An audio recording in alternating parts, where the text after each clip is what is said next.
Olá, pessoas, paz e luz. Como nós anunciamos semana passada, hoje a gente vai conhecer um pouco da importância de um personagem para a história do Espiritismo e para a pesquisa, obviamente, de Allan Kardec. Nós estamos falando de Victor Cousin, que trouxe ao mundo a filosofia racional, que é base para o estudo da psicologia, da filosofia e da ciência espírita, como nós conhecemos hoje. E claro que para falar sobre esse personagem, a gente precisa voltar ao tempo, contextualizar o momento em que ele viveu e por que ele se tornou base para as pesquisas de Allan Kardec, para a pesquisa do nascimento da doutrina espírita. E claro, voltando ao tempo, na época em que Napoleão caiu, por volta de 1814, Luís XVIII, irmão do guilhotinado Luís XVI, ele torna-se rei e dá início a um período da história da França chamado de período de restauração, onde a união em torno do Papa, a submissão popular e a volta de velhos princípios dogmáticos foi considerado como solução ideal para a saída da grande crise que vivia a França naquele momento. E todas essas ideias que baseava essa reforma veio da cabeça de um grande homem, um pesquisador, e chamado, inclusive considerado um contra-revolucionário, Joseph de Maistre. Mas a gente não vai falar sobre ele, até porque o nosso tema hoje é Victor Cousin. Por volta do ano de 1821, ano inclusive que o professor Rivail chega a Paris e começa a dar os seus primeiros passos como professor, como dono de escola e como escritor, o nosso personagem é exonerado do cargo também de professor após uma reação política promovida por esses ultramonarquistas, por esse grupo que havia assumido o poder. E mesmo afastado de suas funções, Victor não parou de trabalhar. Ele traduziu e editou obras importantes da filosofia espiritualista, como as obras de Platão, de Próclo e do próprio Descartes. Ao viajar para a Alemanha em 1824, ele foi preso por defender ideias liberais demais para aquele povo. E aí passou mais ou menos uns 6 meses em cárcere alemão. 2 anos depois, ele publicou a sua primeira obra, a base do seu pensamento, que foi intitulada de Fragmentos Filosóficos. Esse livro é muito importante para a história de Victor Cousin, que dá início justamente aos estudos que dá base ao espiritismo mais adiante. Em 1828, tem-se início o governo liberal que ele defendia, de Carlos X, permitindo que Victor Cousin volte à sua cátedra. Então, a partir de 1828, Cousin volta a ser professor.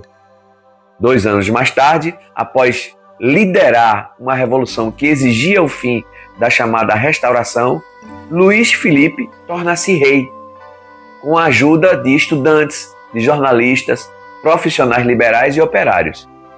E em virtude de sua amizade com Filipe, Cousin torna-se, primeiro, conselheiro do Estado francês, membro da Câmara dos Pares ou do Parlamento francês, torna-se membro do Real Conselho de Instrução Pública, professor titular de Sorbonne e, por fim, ele torna-se diretor da Escola Normal Superior de Paris, dando total apoio aos professores espiritualistas.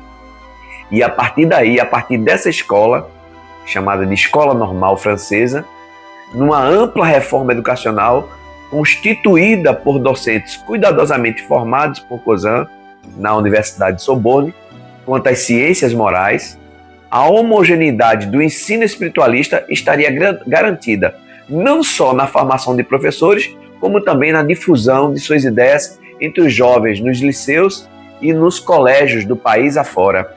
Pela França toda, as ideias espiritualistas e da sua filosofia de Victor Cousin estava garantida porque o governo, o rei Filipe, permitiu que assim fosse. Sua obra principal, intitulada Do Verdadeiro, do Belo e do Bom, foi publicada inclusive pelo editor Didier, que também editaria outras obras de professores espiritualistas racionais. Didier, inclusive, torna-se depois editor das obras de Allan Kardec. As conclusões das pesquisas de outro grande homem chamado Paul Janet afirmam que foi Victor Cousin quem planejou e fundou um novo modo de ensino da filosofia na França.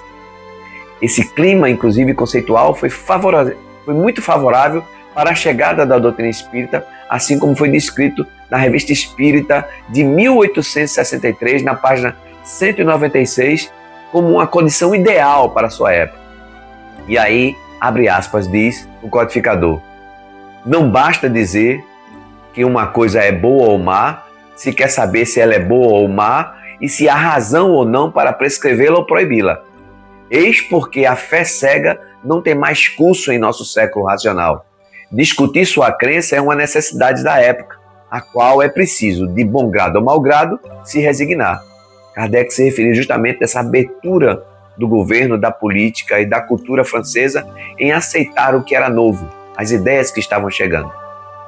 Há, portanto, um princípio de continuidade entre a filosofia de Cousin e o espiritismo.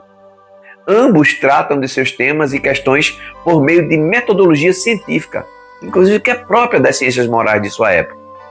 E claro que a gente convida você a conhecer um pouco mais sobre a história de Victor Cousin e, claro, sempre reforçamos e recomendamos aquilo que Kardec nos deixou lá no Evangelho segundo o Espiritismo, através de sua obra, que aproxima a ciência da religião, que nos une através da mensagem do Cristo, que é de nós nos amarmos e nos instruirmos. As ciências morais, filosóficas e metafísicas são um tema, inclusive, para o próximo programa.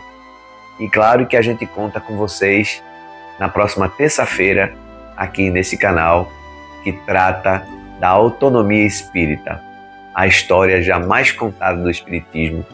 E agora a gente tem o prazer e a alegria de compartilhar com o mundo. Até lá. Paz e luz.